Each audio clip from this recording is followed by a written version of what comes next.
عید الفطر ہو، 2 رکعتیں ہوتی ہیں اور اس میں 12 تکبیرات ہوتی ہیں، جو ابو داؤد کے اندر حدیث موجود ہے، الموطا امام مالک کے اندر موجود ہے کہ 7 تکبیرات سورۃ الفاتحہ سے پہلے پہلی رکعت میں اور 5 تکبیرات سورۃ الفاتحہ سے پہلے دوسری رکعت میں.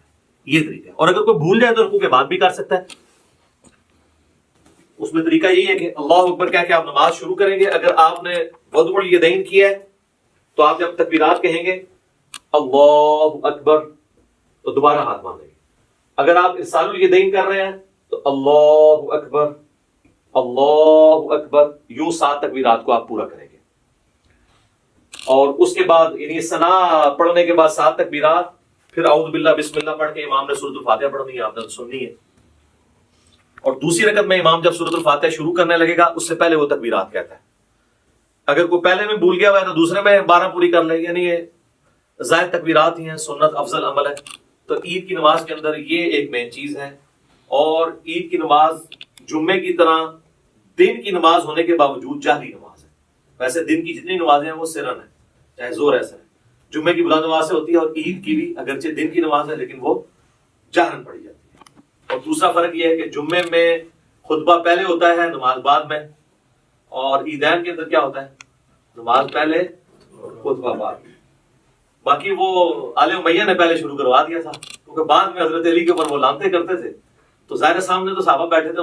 تو میں بتا رہا تھا کہ عید کی نماز کا جو پہلا خطبہ ہے انہوں نے شروع اس لیے کرایا کہ بعد میں تو یہ بھیجتے تھے لانتے، تو لوگ بھیجتے تھے ان کے اوپر لانتے. ٹھیک ہے. اور میں نے یہ بخاری مسلم سے ثابت کی ہے. یہ کیا سلسلہ شروع ہوا؟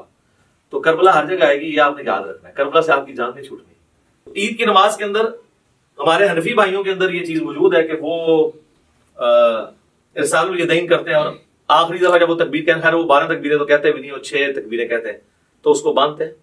تو ٹھیک ہے یار، کسی بہانے چلو سال بعد یا رفع دین کر رہے ہیں کرن دو.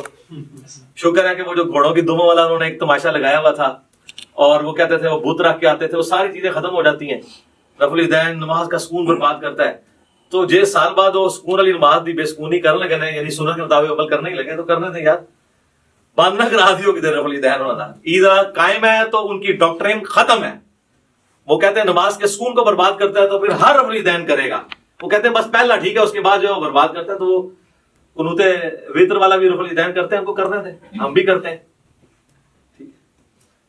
تو یہ ہوگا جناب عیدین کا طریقہ. دونوں عید کی نمازوں کا یہی طریقہ ہے. اور نیت سب کے لیے وہی ہے، ذہن میں حاضر کرنی ہے. لوگ عید والے دن نیت یاد کرا رہے ہوتے ہیں کہ جناب یاد کر لو ہے کرنی. اچھا جی.